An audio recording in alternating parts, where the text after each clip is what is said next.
Eu vou apresentar o primeiro caso clínico do dia. É um paciente masculino de 40 anos, que foi diagnosticado HIV positivo em fevereiro de 2011. Ele veio encaminhado do Hospital Aristides Maltês, que é o Hospital de Oncologia do SUS, aqui de Salvador, com diagnóstico de sarcoma de Kaposi. Ele tinha uma lesão oral e sem indicação de quimioterapia. Foi encaminhado para o CEDAP para iniciar a terapia antirretroviral. Nessa época, ele tinha um CD4 de 27 células por milímetro cúbico e uma carga viral de 150 mil cópias. Foi iniciado o Biovir, Efavirenz e as profilaxias com Bactrim e azitromicina. Em outubro de 2011, ele volta para a consulta com o infectologista. Ele teve um quadro de um herpes zoster e trazia sorologias negativas e estava tolerando bem a terapia antirretroviral.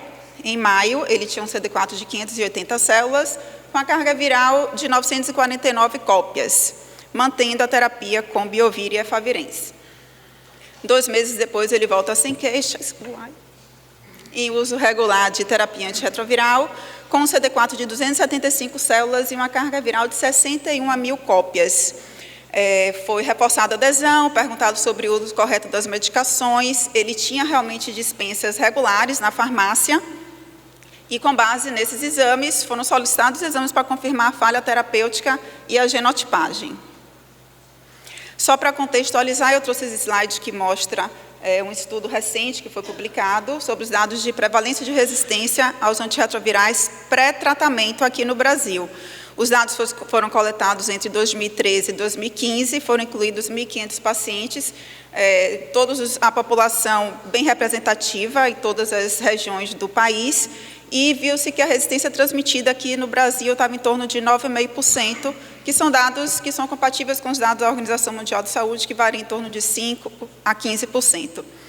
Vê-se que no Nordeste a gente tem uma prevalência de 12% de resistência aos não-análogos, 11% aos análogos nucleosídeos, e na região Sudeste, que é a nossa região mais populosa, a gente chega até 34% de resistência aos não-análogos.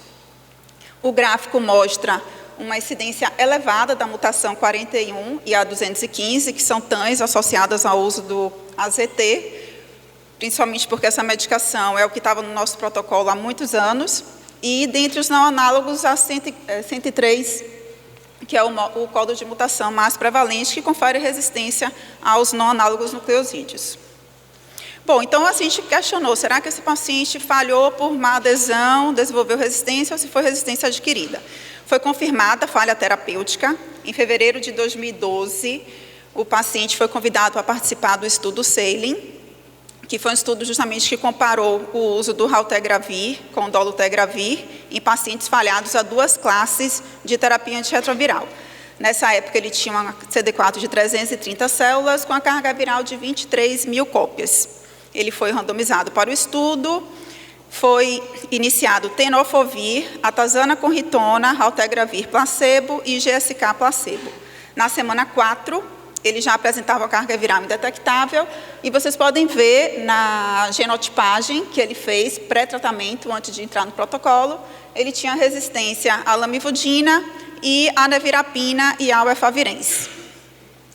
Bom, ele passou todo o ano, as 48 semanas, com boa adesão, com carga viral indetectável. O estudo terminou em janeiro de 2013. Ele tinha um CD4 de 376 e uma carga viral indetectável.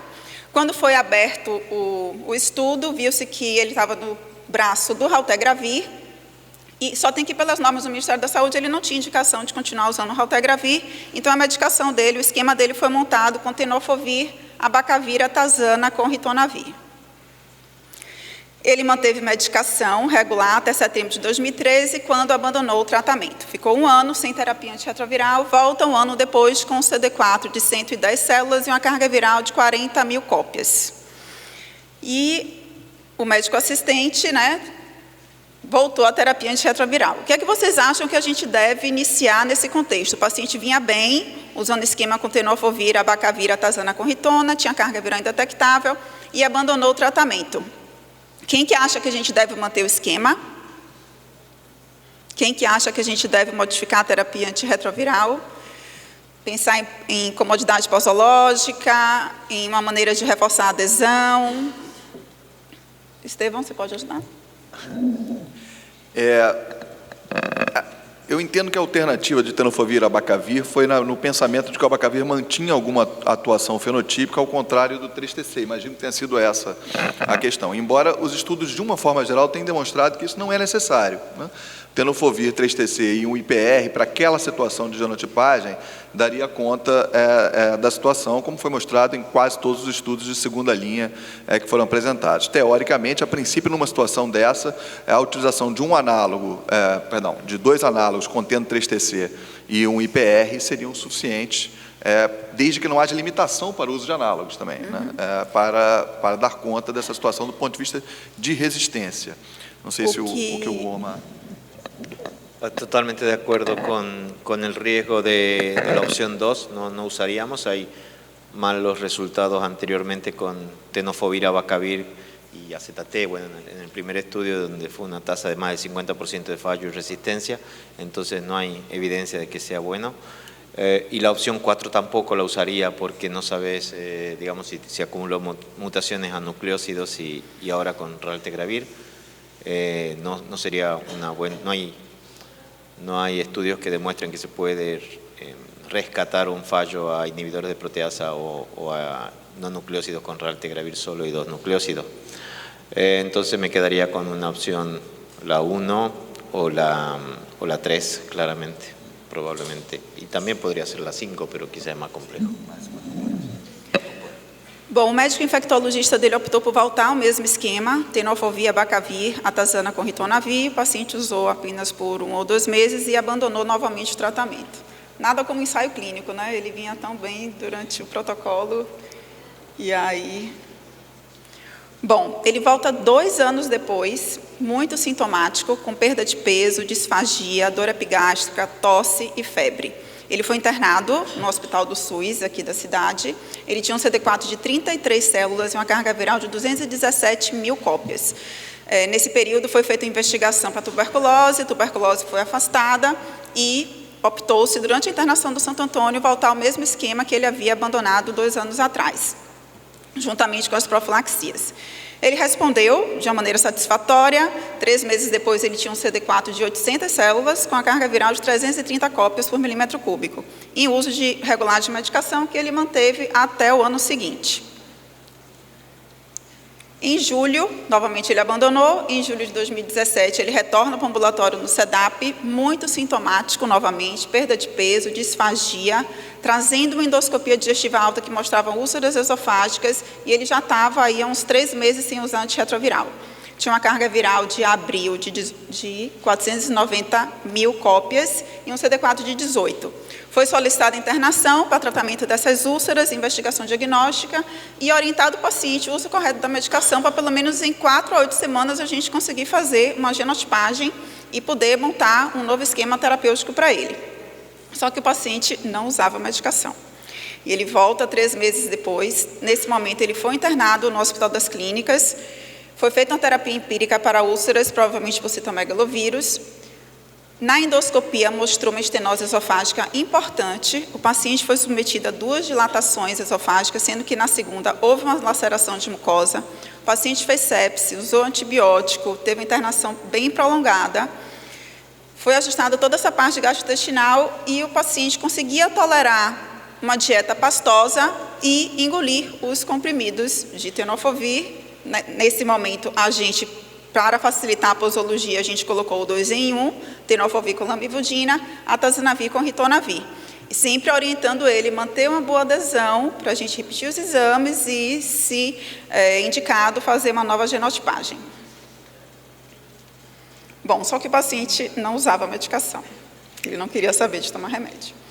E aí ele volta no início do ano, mantendo essa disfagia, dor epigástrica, estenose esofágica, tinha um CD4 de 4 células em fevereiro e uma carga viral de 1.200.000 cópias.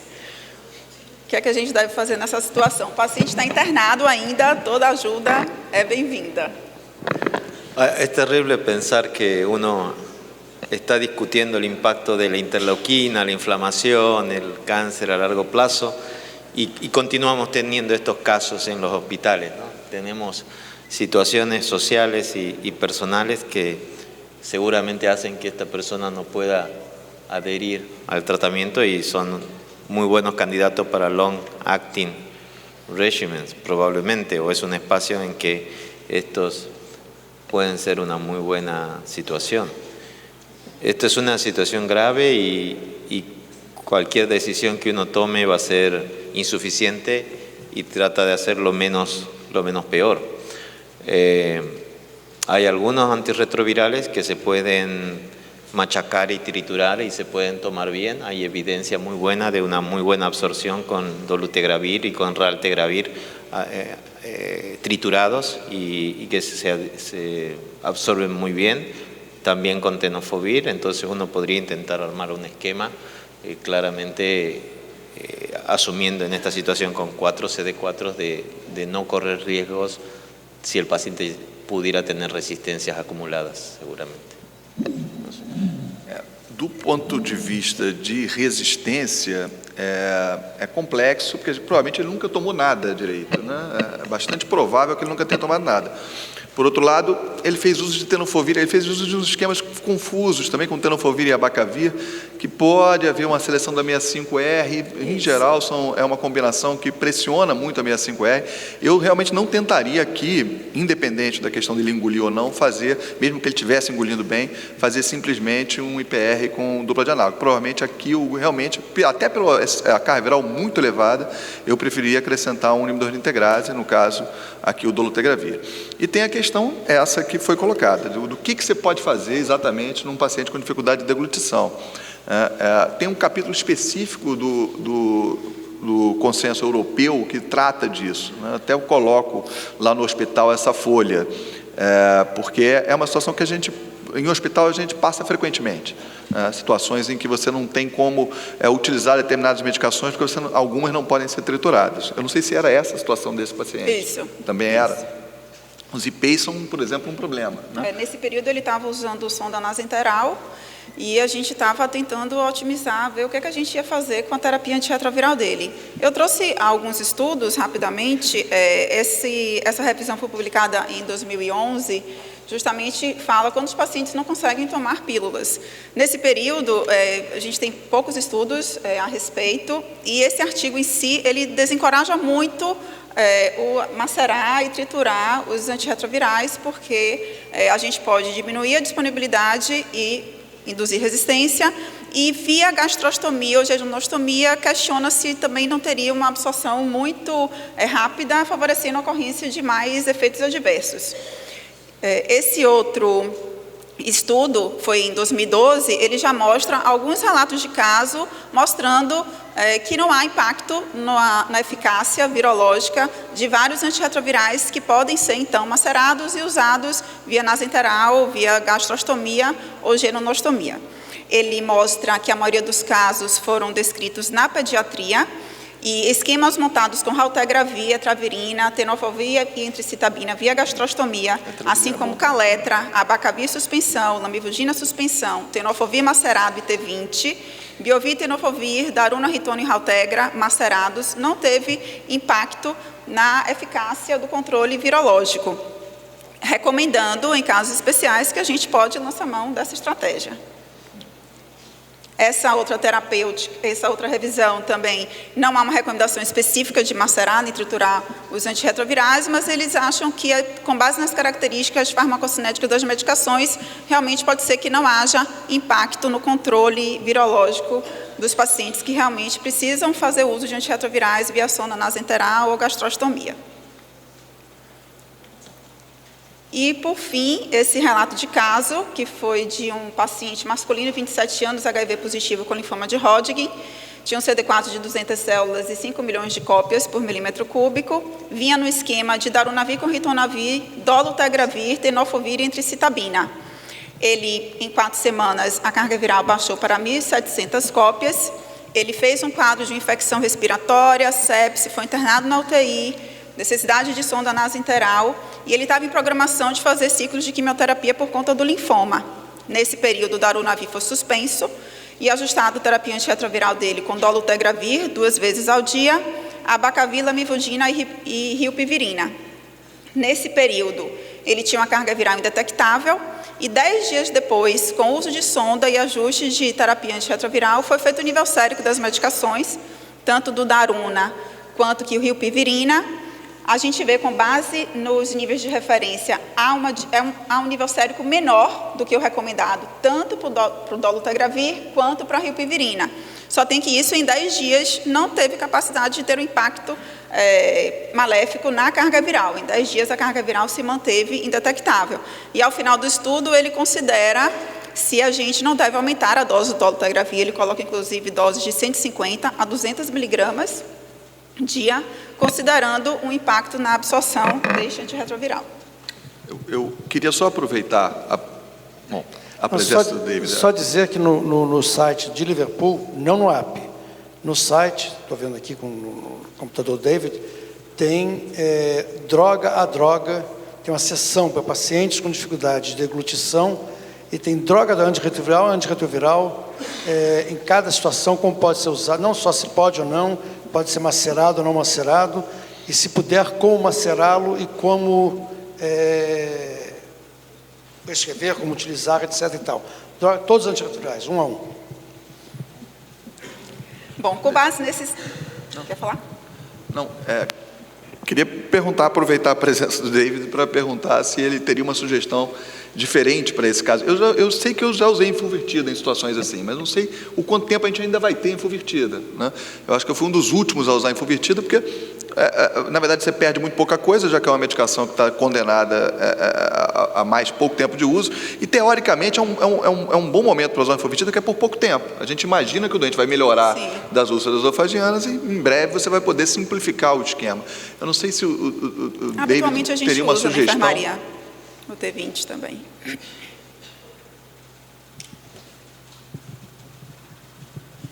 I'm afraid I missed the beginning of the case because my translation machine wasn't working. But I mean, we're going back now to talk about dolutegravir plus darunavir plus etravirine. I mean, that as a combination for such a patient is certainly not, one of the options. The swallowing difficulty is a major problem. I mean, there are clearly individual patients where swallowing becomes such a big deal. And all we've tried to do with our resource is to go through every drug and to say where the limitations are, what we have available, and what can be done in order to give adequate exposure of the drug. Because what you don't want to do is to crush a tablet and find that it's not going to be absorbed at all. So you have to know what data there is and where we are able to do what we can do in order to be able to benefit the patient. I think it's a difficult case and one that you've tackled well, and in order to get us through to this particular stage of the patient in May 2018, but clearly a very challenging type of situation. Bom, o paciente foi submetido a uma gastrostomia e a gente montou um esquema empírico para ele com darunavir, dolutegravir e etravirina nas doses habituais. E 2 meses depois o paciente vinha com 1 milhão de cópias e a carga viral dele estava indetectável com 2 meses de terapia antirretroviral. O paciente, como eu falei, ele ainda está internado, ele está nesse esquema de terapia ainda, mas assim, muito emagrecido, muito sintomático, e é um paciente realmente muito complexo, é o dia a dia das enfermarias, né, de pacientes com AIDS, com doença avançada, e eu espero que ele continue bem com esse esquema que a gente montou para ele. Teria alguma outra opção, Estevam? O que você acha? O que vocês estão fazendo com o darunavir e o ritonavir, exatamente? Vocês estão colocando direto? Macerando. Macera, dilui em água e coloca pela... O darunavir, eu não creio... O ritonavir é que eu teria uma certa preocupação, porque esse ritonavir comprimido, a maceração, às vezes atrapalha um pouco. Eu não sei se o que está escrito exatamente nas recomendações, mas eu teria um pouco de preocupação. Mas está dando certo, né? E aqui, se o ritonavir não estiver funcionando, é um problema, né? Porque você tem dolutegravir e etravirina ainda por cima. Isso. Né? Então, a gente tem que ter muita confiança de que esse ritonavir macerado vai ser absorvido para que esse esquema realmente funcione, né, de alguma forma. É um paciente que a gente tem que acompanhar de perto, né? Não dá para esquecer e fazer carga viral daqui a 6 meses. Eu acho que 4 meses ele precisa de outra carga viral e acompanhando bem de perto. Sim. ¿Darunavir 800 ou 600? Não, 600. 1.200 no caso. Obrigada, gente.